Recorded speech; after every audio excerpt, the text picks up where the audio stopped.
Прывітанне, мяне звуць Воля і я нарэшце пачынаю рабіць тое, што адкладала вельмі доўгі час на пасля.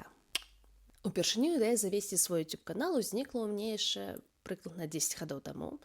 Я тады была на 3-м курсе універсітэту, вучылася за мяжой, арганізоўвала мерапрыемствы, а наперадзе мяне чакала паездка ў ЗША на лета. І здавалася, што калі проста ўключыць камеру, то атрымаецца вельмі цікавы серыял пра мае прыгоды і жыццё. Але тады я так і не пачала.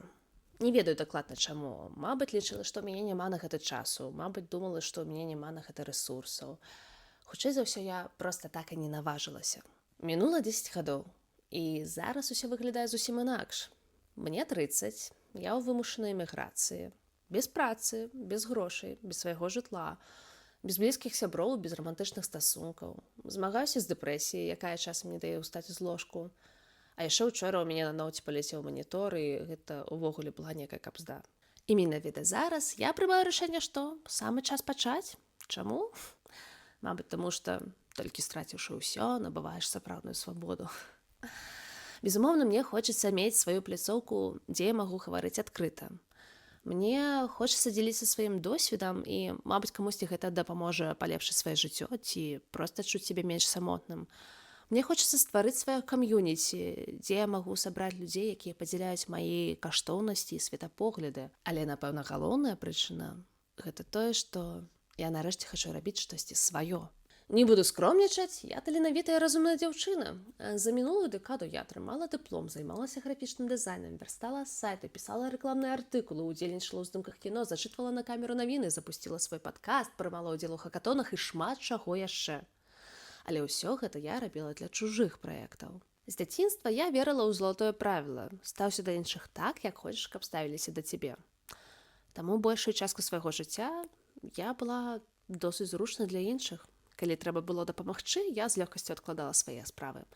А часам я кідалася дапамагаць нават тады, калі мяне аб гэтым не прасілі. Безумоўна, у такія моманты я адчувала сябе добрай, шчырай, патрэбнай. І мне здавалася, што я раблю гэты свет лепей.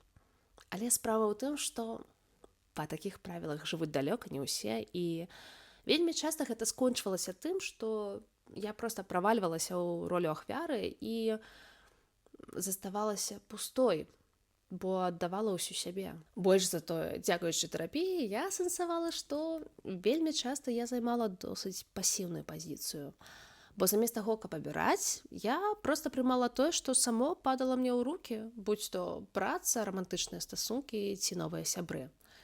І ў выніку я ішла чужымі сцежкамі, а пасля расчароўвалася, што прыйшла кудысьці не туды. Таму зараз я пракладаю свой шлях самастойна, спрабую зразумець, чаго хачу менавіта я, вучуся адстойваць свае асабістыя межы і намагаюся ставіць свае патрэбы на першае месца, бо ў мяне толькі адно жыццё і мне хочацца правесці яго шчасліва. Я не ведаю, што з гэтага атрымаецца, але ведаю, што 10 гадоў таму я так і не пачала. А зараз пачынаю. Таму, калі вам блізкая гэта гісторыя, заставайцеся і давайте паглядзім разам, куды нас гэта прывядзе. Да сустрэчы. Вярстала сайты, пісала рэкламны Да, блядь.